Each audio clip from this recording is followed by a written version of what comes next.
Welcome to Shamanic Voices, a podcast aimed at bringing our ancient, indigenous Nordic wisdom traditions and perspectives, bringing these to bear on the challenges that we face in our modern world.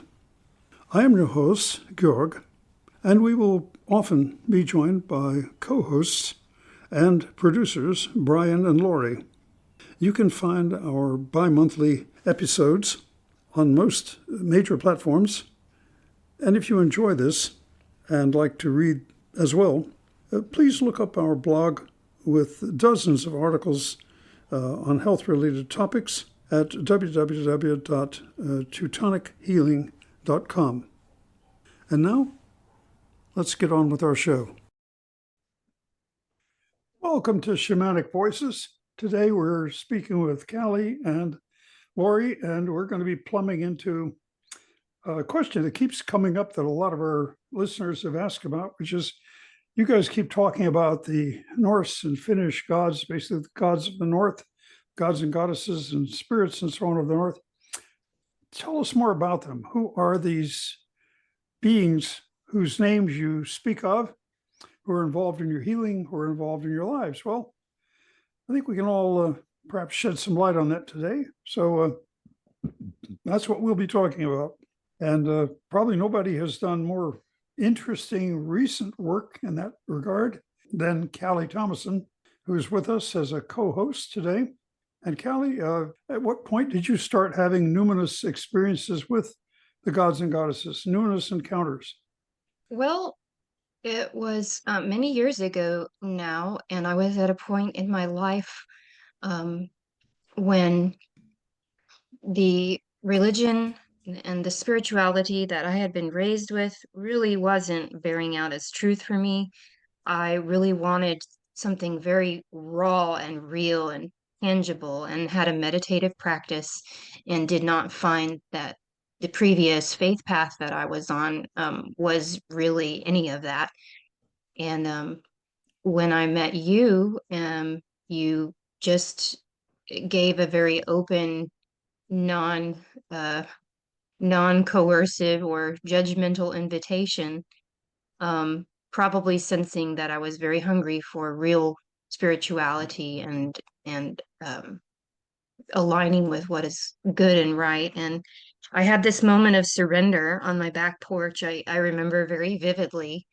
Um, I said, "Hey, to the God of my past, if you are real, this is like it, because my experiences with you and all of that just are not leading me to truth. But if something else is the truth of what is good and right and aligned with higher values and higher minded consciousness, then please, that's what I'm opening myself up to. And I want whoever that is to answer." And momentarily, in my spiritual eye, my third eye, um, I basically saw coming from the woods behind the fence on our property a very large, tall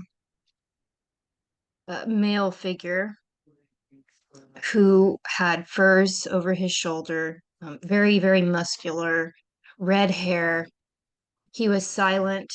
He placed a leather band on my arm and then turned and walked away. And I noticed his shoes. There was something about his shoes that were very thick-soled.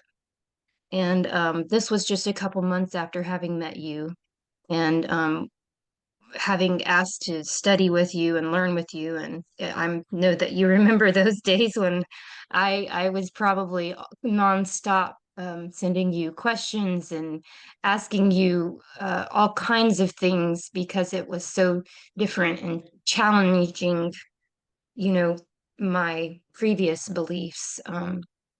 So I talked to you about it, and you told me that that was Víðar, god of the primal forest.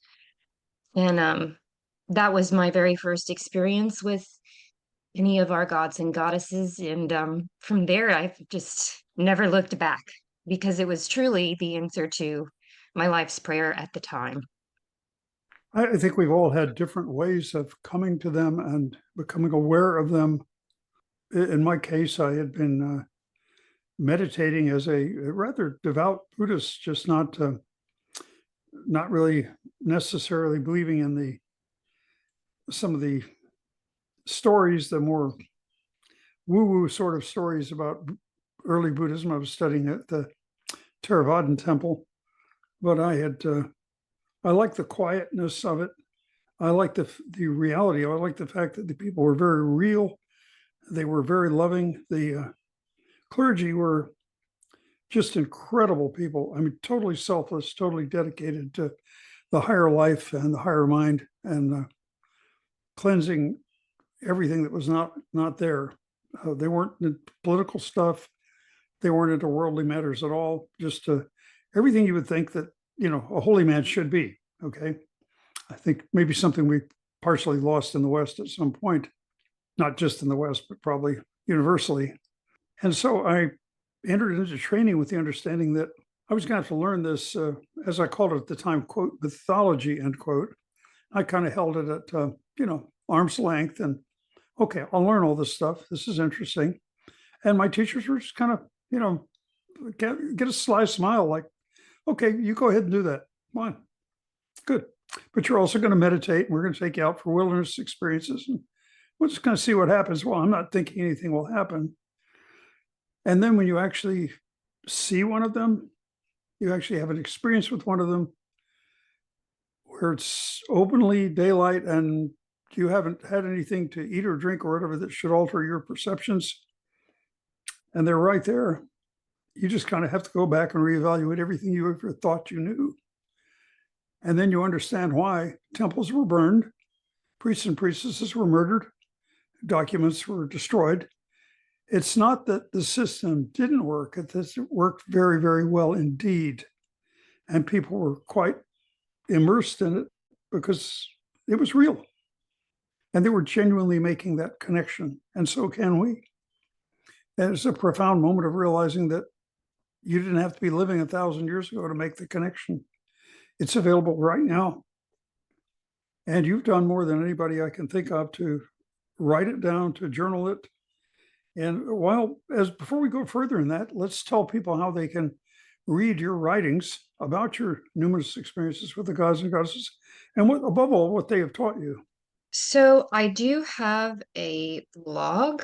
I'm pulling it up so that I can read it letter by letter real quick to make sure I get it correct. So it's a Wix blog called Víðar's Forest. It's VIDARForest.wixsite.com/Heathen Family Living, HEATHENFAMILYLIVING. Sorry, that's very long. At some point, I will try to convert it. There's also a link to Víðar's Forest from the Teutonic Healing website. If you go to Teutonic Healing and then click on Resource Corner, on that menu, there's a link to Víðar's Forest. So that's two ways to get there easily. Well, I've found that recently I've started reading your blog on Víðar's Forest, and I found it to be pretty helpful because I have really no experience with this stuff, and I'm new, and I have had a few encounters with the gods and goddesses, but nothing visual. Just it's kind of like having a sense of knowing sometimes, or a sense of very strong guidance. Like there's this thing I have to do, and I'm like, I don't know how to do that. And all of a sudden it's like, well, I'm going to be doing it because I can't think about anything else. I get it done, and it's like, wow, that was neat. Yeah, that's wonderful. I mean, as we spoke about in a training call this week already, I mean, not everybody has the same experiences or has, awareness in the same senses all of the time. So that's great. Well, I think what you just described, Laurie, is an important concept. And in the old days, when, of course, transportation, when the rivers and the gulfs around our homeland in the British Isles or Scandinavia or the Jutland Peninsula, the Baltic coast, wherever it was the highway. We didn't have interstate trucking, but we certainly had interstate boats, and that's how you got around. We used to call that, when you were in the doldrums, you had trouble thinking how to get from here to there, how to make something happen. And you would suddenly get a burst of insight. Well, the Finns would attribute this to Ilmarinen, the god of the winds. And we would say, his wind is in your sails. You were just suddenly inspired. You knew what you had to do with an absolute, very humble, but very powerful purpose. No self-doubt, just an inner knowing, a compass that you were given. And you knew it came outside of yourself because you pretty well exhausted everything. And you were just like, how do I get through this? How do I accomplish this? And suddenly you intuitively knew. And that's one of the ways that it is known that they help us. And that's a very good feeling too. Yeah, that's beautiful. So in a way, I guess it does involve a sense of surrender, or maybe not even surrendering yourself. You are there with your will, with your itse, your ego, which we don't look at as an evil thing in the North. We look at the itse as just the point of assembly where the different soul bodies meet and where we forge our identity, which is, say, the identity that we present to the world. I am so-and-so, and meet me here. This is who I am. I'm Georg. I represent this and that. So that's how we looked at it. It wasn't a matter of self-importance or self-absorption. Would you say it's more of a sense of allowing than surrender? Yes, definitely. And I think the other thing besides allowing is allowing that you're going to have a knee-jerk reaction immediately when you start to feel things, see things, etc. Oh, that was just my imagination. Oh, that was just this. That was just that. You're going to find some rational way to explain it away rather than listen to it. Because that's what we've been trained to do. That's reductionism, or, if you will, scientism. And then we learn to actually pay attention to what it's telling us, pay attention to what we're being given. And I think that's the point at which we're able to learn and grow. Who are the gods and goddesses, and where do they come from? Well, we don't actually know that. We know that they've always been here. There are stories to explain where they come from. This one gives birth to that one and so on. But, we know that they've always existed. We've always interacted with them. Different cultures, it's always filtered through the lens of that different culture. And so we don't really have a time scale on it. We know that these beliefs, these understandings of a pantheon have existed going way back in time, back to the hunter-gatherer days, back to the Wandervogel. And so it's certainly gone on at least that long. So if you go back 5,000 years before we had all this technology, people may have had an easier time connecting with them because they wouldn't have had all the rationalizing that we have today. They would have been closer to nature. I think that some of the earliest examples of the pantheon that we find, and I saw a very good presentation on this a few months ago, I wish I could think of what it was looking at how the concepts of gods and goddesses evolve over time. I think I shared it with all of you in the training call, all of you who are in Chetia training. And that was that some of the earliest things were the idea of a sky father and an earth mother. And there would also be pretty early on developing the idea of a god or goddess of the afterlife. And this didn't mean a dark figure pulling us down into death and decay, but simply someone who's guiding us as we move on to the next stage of our evolution when we drop this physical body. So these were very basic archetypes. Then I think one of the other ones that emerges at about the same time in kind of a second stage is as we settle down into agriculture, gods and goddesses of growing things. We're promoting the harvest. So, and then we look at the different elements becoming personified in our pantheon. So again, people might say, well, okay, we've got rain, it's a phenomenon, we know what makes it. Duh, the scientific explanation. Well, yes, that's the mechanics of what makes it, but what's behind it? There's the sun, it's this big ball of hydrogen gas. Okay, so what's behind it? Well, what if there's an intelligence behind it? And men have thought that there was for thousands of years. Were they wrong? No, I don't think so. They always saw it as a portal that led to other worlds. I don't think that was wrong either. So there's these elements exist on a physical level and a metaphysical or spiritual level too. So as a pagan, when we look at the world, we don't see a bunch of dead matter. We see a world that is enchanted with a living intelligence behind it. Now, of course, the monotheist might say, well, yeah, it's all Lod, it's all Wad, it's all God, it's all this one, And to that, I would say, so you have a single dictator in charge of everything. If he wakes somebody up in a bad mood, the planet sheds 80% of its occupants because he was having a bad day. And that's no big deal. Or this people are eliminated, as we find frequently in the Old Testament or in some of the stories in the Quran. And the others, the faithful, get to survive.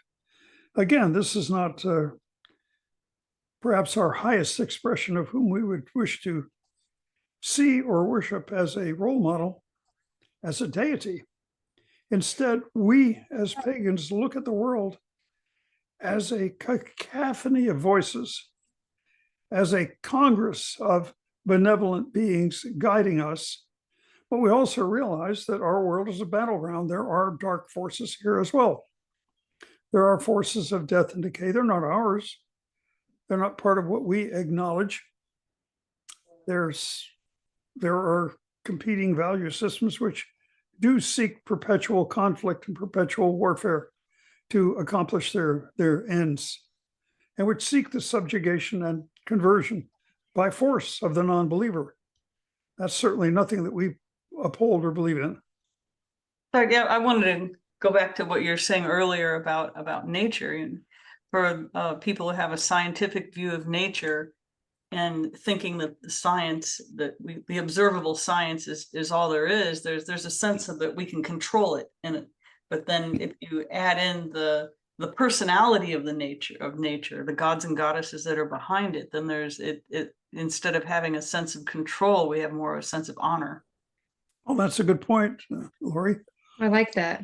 Very well put. Yes, honoring the elements, I think, is an important thing to do. And if we think of the elements as not there to serve us, we are enjoying our time on this earth. We are guests of this earth. We're not the masters of the earth. We're not the masters of the elements. This is, again, part of the basic humility upon which our faith is based. Our attitude toward everything is quite different. We don't imagine ever that we control these things. We simply interact. So for someone who's new to the faith, how would they go about making their first connection with the gods and goddesses? I was told early on that it's not a matter of addition. It's a matter of subtraction, of erasure. That when you let your precious little gerbil get off the wheel, one that's constantly analyzing everything and thinking about everything and trying to make sense of everything, just give the poor guy a rest, put him in a nice Adirondack chair and give him a Mai Tai or whatever his preferred beverage is, pina colada, and let him watch the tropical sunset with the palm trees swaying while you get quiet in your mind. And I mean, really, how many moments have you ever had a quiet mind? Not enough, because maybe that's where I kind of fall short, because I'm sitting there trying to figure out how to make the connection. Well, that's sabotaging myself. That's a huge trap, as you might have guessed. So what we were taught, and I'm not saying this is universally applicable, but it certainly worked for me and the people I was studying with, is that when you make that active erasure, when you get silent, when you get truly inwardly quiet and inwardly still. Now, still is important also. Still doesn't mean you have to sit cross-legged. A lot of people can't do that anyway. At the time, I actually could, but it didn't make any difference if I was sitting cross-legged or just sitting like I am now with my feet on the ground in a comfortable chair. It made no difference. The important thing is you watch your breathing as you observe it. When thoughts come up, you see them appear and disappear. If it's something important, you imagine that you're putting it in a file folder and just setting it aside, and it's going to be there when you're through with your meditation. So you don't have to worry about it. You don't have to interact with it. The last thing you want to do is be suppressing it. Oh, I'm not going to think about this. Well, the instant you're not going to think about this, guess what? You're thinking about that, whatever the matter is. Instead, it's just a matter of watching your breathing, feeling your body be comfortable. You set the visualization in advance that you're just going to sink into the surface that you're sitting on or laying on or whatever it is, or curled up on. Maybe you got your legs up on the couch or something. Doesn't matter. Whatever place you're in. Maybe you're in a recliner. Doesn't matter. Whatever position your body is in. The important thing is that you're not putting out any effort to sustain it. Like your neck is fully supported, your arms are relaxed on some surface, even if they're folded palms up in your lap. Whatever way they are, they're relaxed. And so you feel your muscular tension draining. You visualize it as draining into the earth. And the earth is receiving it and taking that tension away from you and turning it into something positive. And when you reach that point of real inner silence where you just watching your breathing, you've already set the visualization that, hey, I'm open for whoever wants to come and talk to me, whoever wants to inspire me, to interact with me. At that point, they will. So is it important to have a question or a focus for the meditation? Well, you can have a meditation. You can say in advance, you can set the visualization in advance. I would like to know about X, whatever X is. I would like to see how matter emerges from chaos. And I think certainly every mythology around the world has tried to cope with that and invent something or the other to explain it. I actually like some of the colorful old stories, like Wainamoinen is sitting on a primal sea. I forget what he's riding on, but he pulls out his kantele, which somebody's already had the foresight to make for him, which I think is lovely. And he starts plucking it and singing a primordial song, and everything in matter comes into being as he does so. I think it's a beautiful image to think of that as happening. But I really see it more as the non-material beings, who are the they in various scriptures, including the early books of the Hebrew scripture, where it wasn't quite scrubbed out of the context. And Dr. Barry Fell, F-E-L-L, there's a whole foundation set upon his work. A noted epigrapher with one of the really snazzy colleges in the northeast of our country. He was taking some of his graduate students out to, I think it was the, what are the people that starts with a Z, like the Navajo, the Hopi, anyway, one of those peoples in the desert Southwest. And this guy was from, I think, Lebanon or Jordan, I forget which, originally one of his graduate students. And he could actually recognize a lot of what they were saying. The languages were that similar.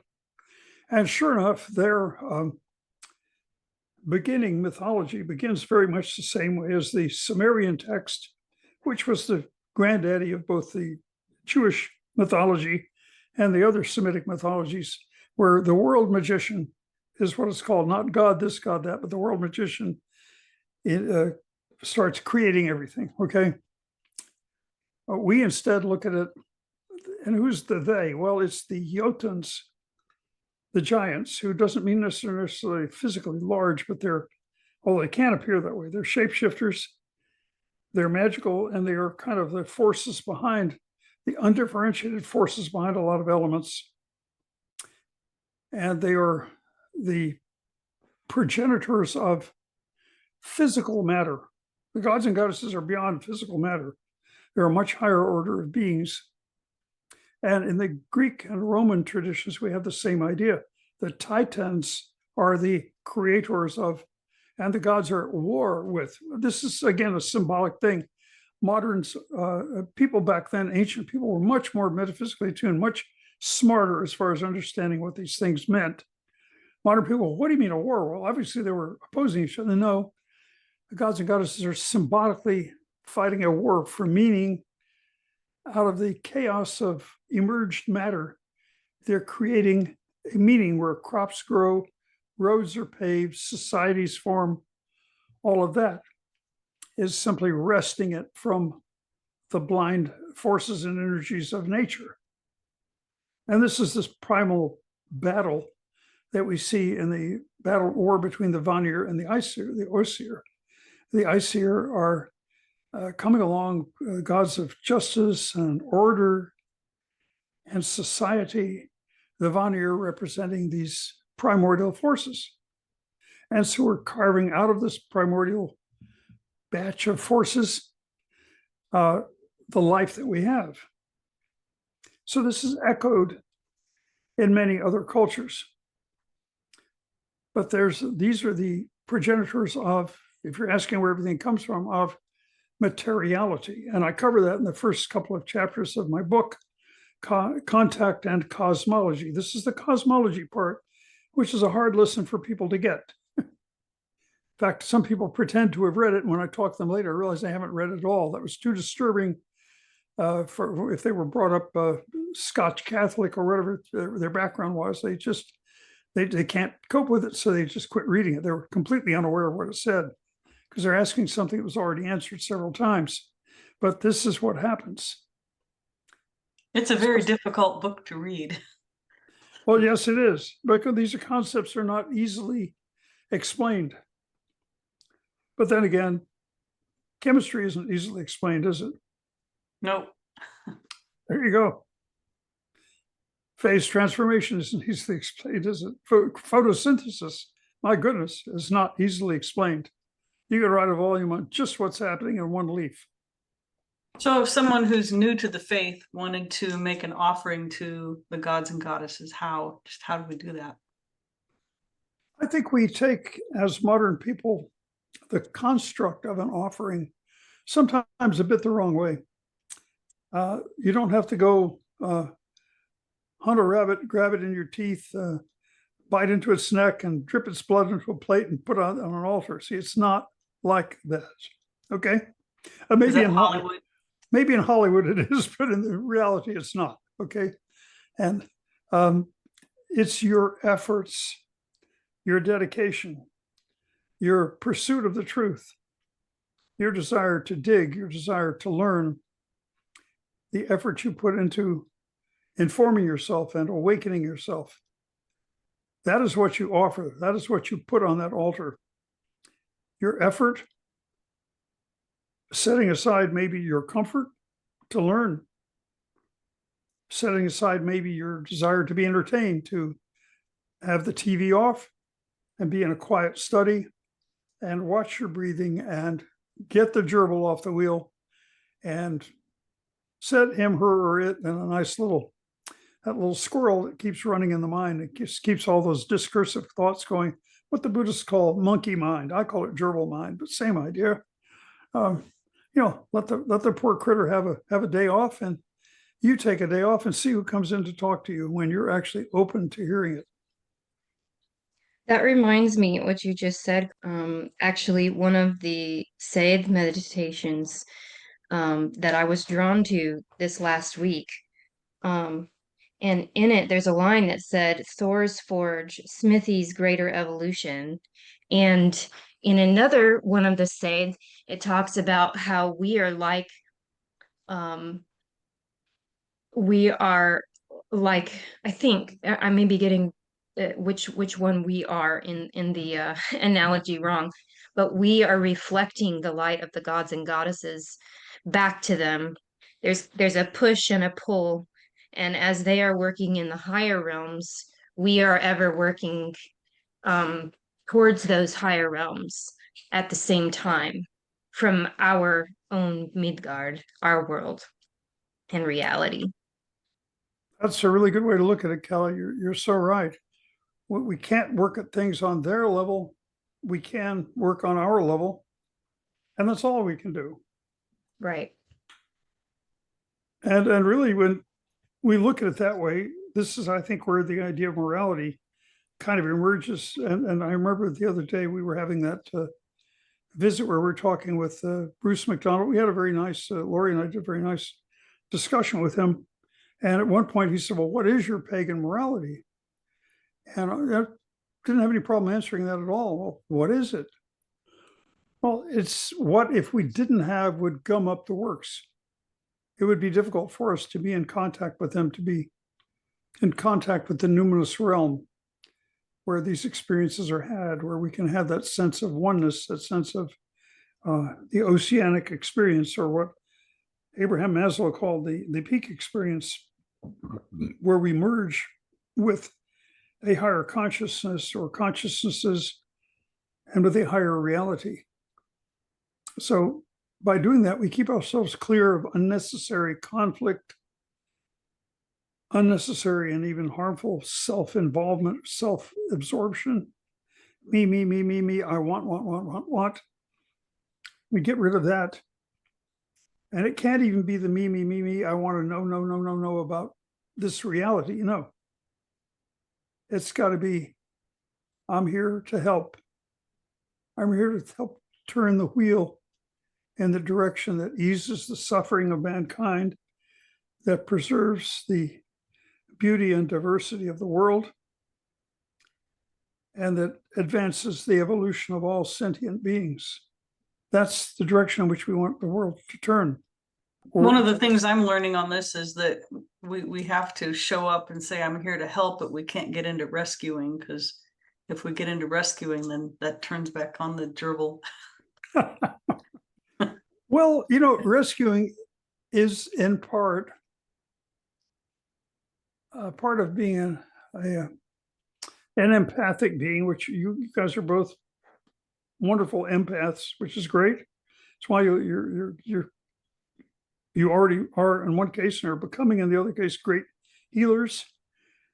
The empathy is important, but it's partially an act of narcissism and egotism to think that I can go and rescue anybody. I mean, yes, if someone's drowning in a pool of water and I can throw them a life preserver and literally sit on the edge of the lake or pond or whatever it is and pull on the rope and pull them in, yes, I'd gladly do that. That kind of rescuing is obvious, but when it comes to the whole life circumstance, the idea that you can get in there, save someone from themselves, save them from years worth of habits by just doing simple rituals that you learn in a therapy system, that's wishful thinking. It's usually going to take much more than that, much more energy on this end to change behaviors which have gone on for years and years and years on that end that got them where they are. Does that make sense? Yep. You know, there's a saying, the bigger the front, the bigger the back. And It reminds me of a quote. I think it's a Tagore quote. I slept and dreamt that life was joy. I awoke and saw that life was service. I acted, and behold, service was joy. The further I go in life, it really comes back to what you were saying, is service. What am I doing to help make the world a better place? We can't all be engineers, but there are gardeners, there are garbage men, and you can fully embody our values, fulfilling a life of service in so many different walks. And in the narcissistic society in which we live, everybody, family members, friends, they seem to struggle a little bit more. And the farther I go and the older I get, I just keep coming back to, I'm here to help, I'm here to serve, and I'm going to do that as much as I possibly can within healthy boundaries so that I still have enough to give and serve. Um, and um, it, there's a shift in consciousness that takes place. There's a load off your back that occurs. There's a certain amount of anxiety that a lot of people I'm surrounded with on a daily basis experience that I don't experience on a regular basis anymore, because it's a reality shift, it's a consciousness shift, and it it really is joy to be of service. Okay, and what is the joy that's behind that service? You're going somewhere with this. I'm just going to help you complete the sentence or complete the paragraph. What is the basis of that joy, Calli? Being an instrument for the gods and goddesses. Yes, but it is the, and that is correct. It is the act of connection. It is belonging to a greater entity than oneself. Yes, The absolutely. The collection of the gods, the goddesses, the benevolent forces such as the elves and so on, and the community of believers, the community of those interacting with these forces. You see, when you belong to that, you belong to something greater than yourself, and it gives your life a meaning and a connection that you otherwise would not have. And that is the joy of that service. Absolutely, yes. Otherwise, you're just a piece of flotsam floating on the waves and winds of the world with no particular rhyme or reason, vulnerable to anything that comes along. So I think that's what we gain in our path. And it's probably true for any real spiritual path, that when you are in service, you are making a connection. And you have to be careful. What am I in service of? I don't want to be in service of helping psychopaths extract precious resources at the expense of livable habitats and the very existence of other species other than humans who might be sacrificed, as say a rainforest is chopped down, or for instance, turning Borneo into a massive place where palm oil is raised, which is happening. I don't want to be part of that. That's the service. That's the service of anti-life forces, of greed, of centralization. And the world that our faith folk reflects is a world of decentralization, where decisions are made at a local level. Your voice matters because you're speaking in a village council. You have an identity. You matter within your village. You're irrelevant within your state or your national government, unless you're very, very wealthy or very corrupt and very connected. But for most of us, we're irrelevant. We're a voice lost in the wind.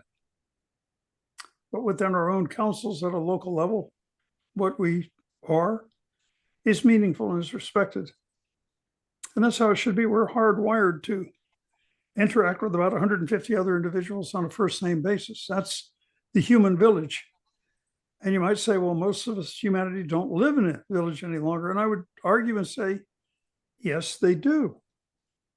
Even if I'm in a mega city like Mexico City or Zhangzhou, where you got 20 million people, I guarantee you the average individual there belongs to a Tai Chi club, a bowling club, a yoga group, a study group, a book club, something, maybe more than one something, which is his or her artificial tribe, a point of identity, a point of coalescence where you find like-minded beings, similar goals, similar values that you relate to, and that's your village. Yes, you swim in the sea of humanity that surrounds you the rest of the time, but that's where you're really at home, in that artificial village.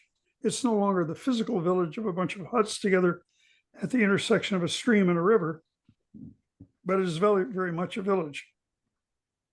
One pattern I'm noticing here is the faith I grew up in, that it's more of a focus on the self and how do I get saved and how do I how do I get to heaven even though I'm a poor, horrible sinner?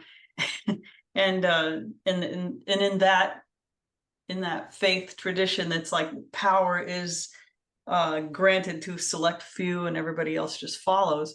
But in the pagan faith, it's very much of a holistic, how do I fit into the world and view, instead of, it's not about the self, it's about the greater good. True.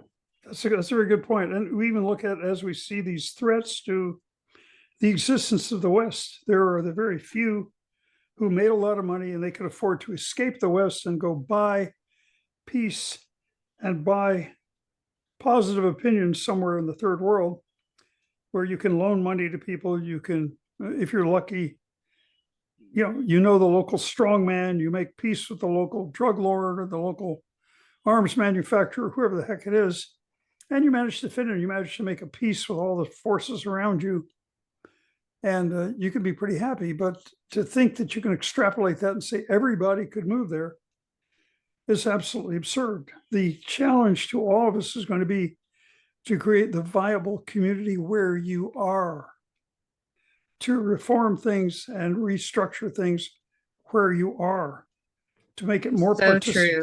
Yes. to make it more participatory, more democratic, more small d democratic, more viable, more truly representative of the will of the people.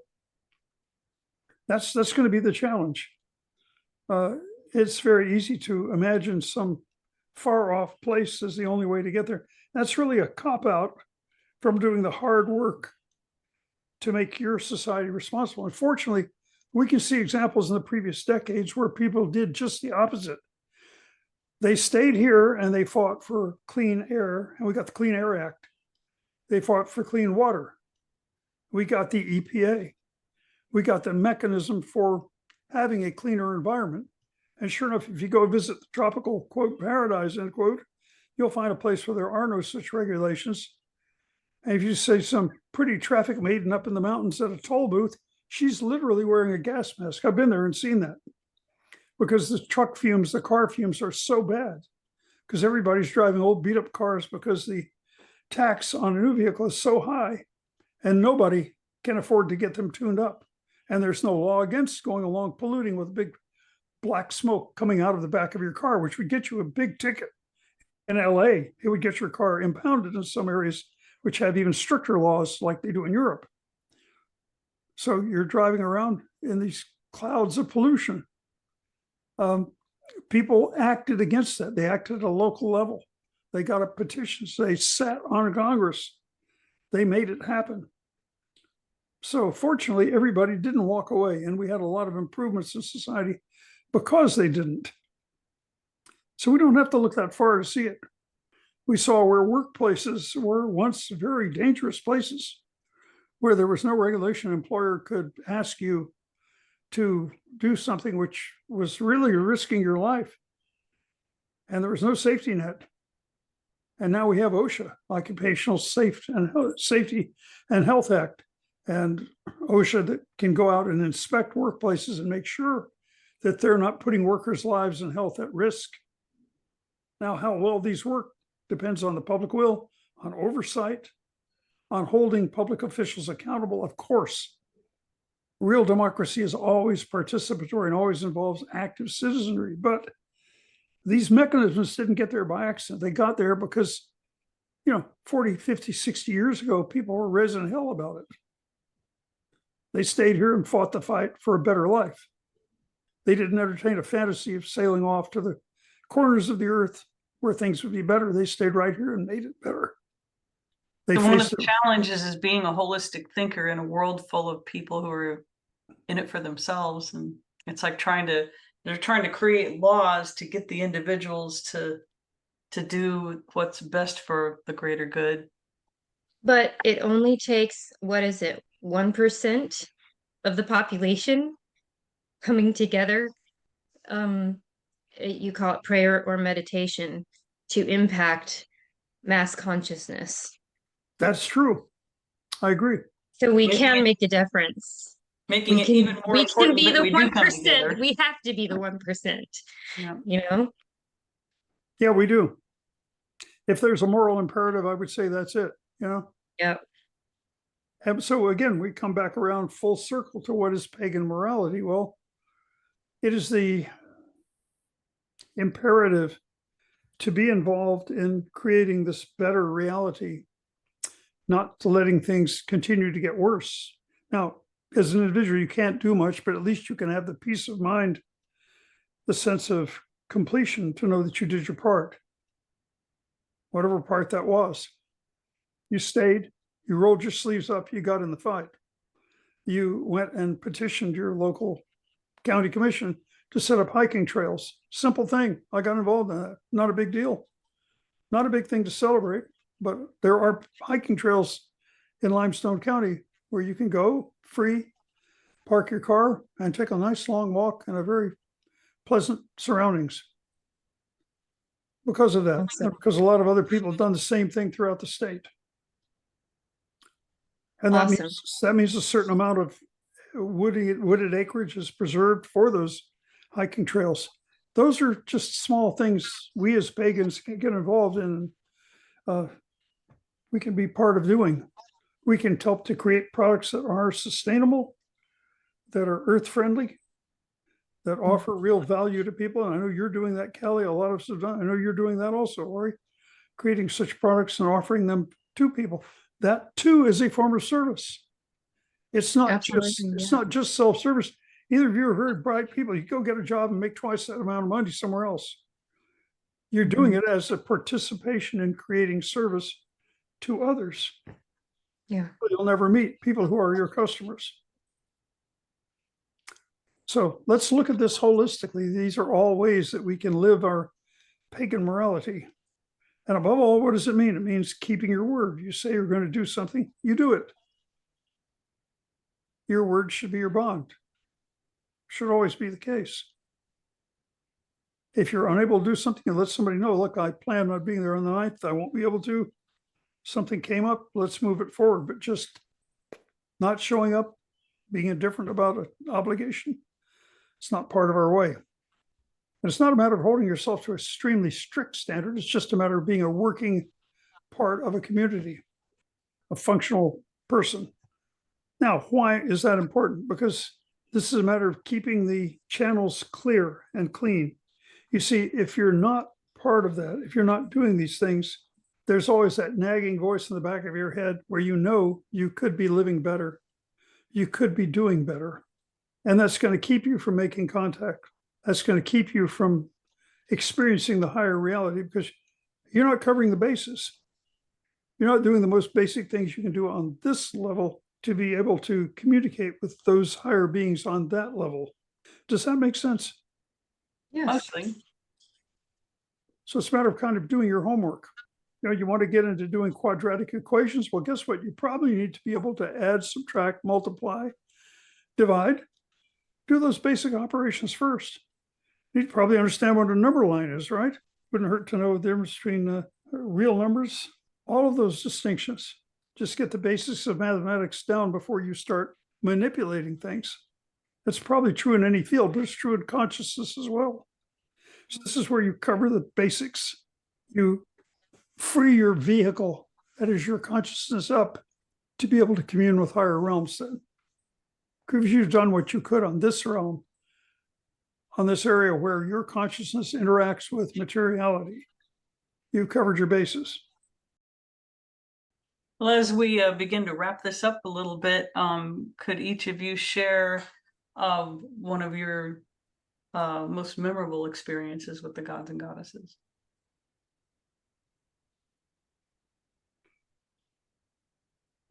They have a sense of humor. I can share a humorous one. I wish I could remember all of the details. But there was something challenging and I was kind of it was winter, I think, and kind of felt like I was up just beating my head against the wall with something and slightly just was kind of down on myself, which is not our way. You just you pick yourself up and you keep going. And I was, you know, heading in that direction, but not quite there. And Uller, god of the hunt and god of winter,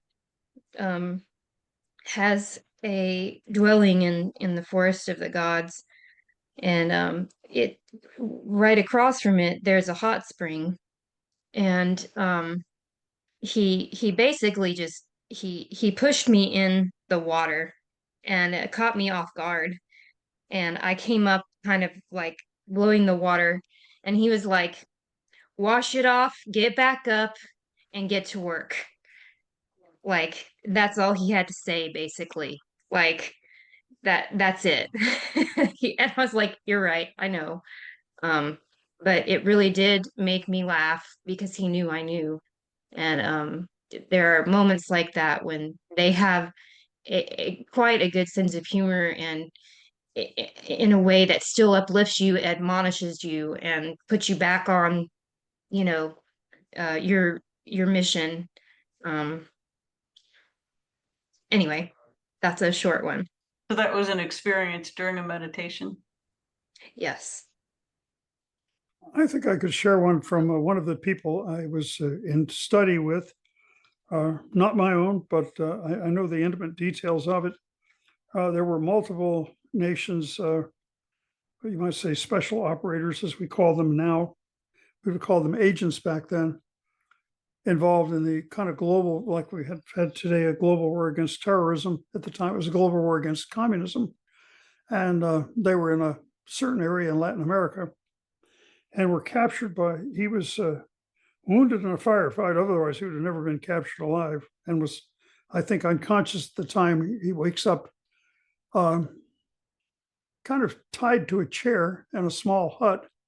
You can tell he's in a village.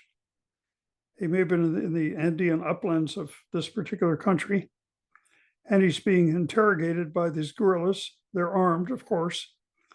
There's one on either side of a table that he's on. His hands are not bound, but he's tied around the waist to the chair, so he can't really move that well. And as he's awake, he's aware that he's been punched. He's been beaten pretty badly. And they have a statue of the Virgin Mary on one side of this, and a copy of Mao's Red Book, I think it was called, and of Das Kapital, the Marxist tome, in Spanish over here on the other. And he was told that he had to kiss the Madonna and put his hand on the others and swear that he was not opposed to People's Revolution any longer if he was to survive, and he'd absolutely refused to do that. And at this point, his torturers are getting quite irate, and it's about dusk, and suddenly he sees the door of the hut burst open. Now, he knows nothing about anything pagan whatsoever. It's years in the future before he will find this path, become aware of this path. A lady comes through the door, and immediately he realizes he can move. It's as if some magical force had loosened the ropes around his waist. And suddenly it's like he's moving in fast motion, and the guards on either side are in slow motion. They've been smoking heavily in there, and there's a full ashtray on the door on the table in front of him.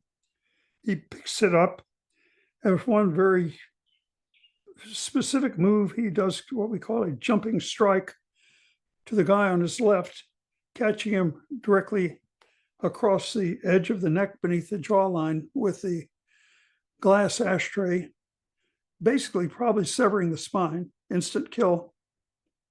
Immediately reaches in, grabs the man's pistol from out of his belt,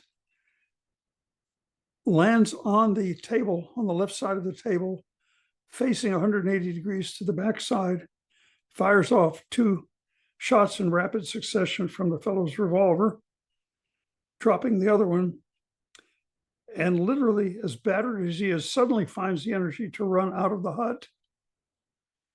As he does, he doesn't see the lady any longer.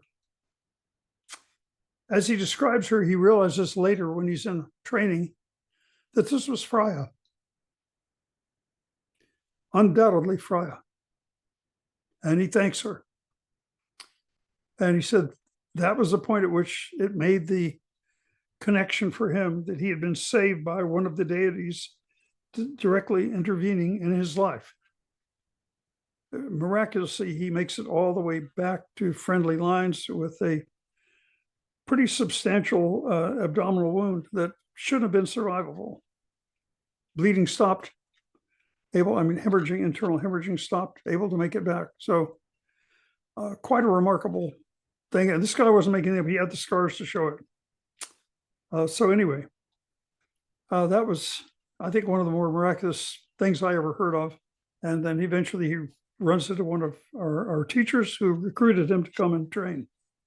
And he had that experience without any prior connection to the gods and goddesses. He had no, well, undoubtedly, he later realized he, in prior lifetimes, many prior lifetimes, had the connection. But in this lifetime, no, he lacked that exposure. So it's not always that dramatic, but it can be. Being snatched from the jaws of torture and death, yes, but they can reach you in any number of ways. And, the thing you have to realize, it's worth leading this life, whether you have those dramatic moments or not. You shouldn't enter into being a pagan with the thought of, well, gee, if I do this, eventually I'll have this experience. And if I don't have a numerous experience, well, it was all for naught. It's not going to work that way, just like the average person converting to Catholicism or to Islam or whatever they're converting to isn't thinking, well, gee, I'll have a one-on-one session with Jesus, or I'll sit down with Muhammad and hash things out if I just get in this path. No, they're not expecting that to happen at all. And we shouldn't either, because it feels like the right thing to do. Mm-hmm. And if this happens for you, it's, you might say, just a cherry on top. It's another wonderful reason to be there and to have allowed it to happen. So it's not transactional at all. It's just a matter of being a part of what's right. Correct. It's something that's right for you. Yeah, exactly. Yeah. Well, any other questions you would like to ask Laurie about what's involved? I think I have a lot to think about. If I can get my mind off the gerbil wheel, then I'll stop thinking. That's always a challenge worth doing. We'll get back to your juggling. Maybe that'll do it, right? Maybe. Just an aside for our audience, Laurie is an accomplished juggler, and I was blown away the first time I saw her keeping, I think it was 4 balls in the air while listening to music. I don't even understand how people have that level of coordination and skill to do that. And I think you told me at the time that was your way of meditating, right? Yeah. It keeps the gerbil busy. Well, that's a very talented gerbil you've got there. Well, folks, thank you so much for joining us here in Shamanic Voices. And thank you, Calli and Laurie, for your participation as well. And look forward to seeing you next time. And until then, go with the gods. Go with the gods. Thank you for joining us on this episode of Shamanic Voices. Please like and subscribe so that you won't miss our coming episode. But we always try to have engaging and interesting topics and/or guests. Thank you, and go with the gods.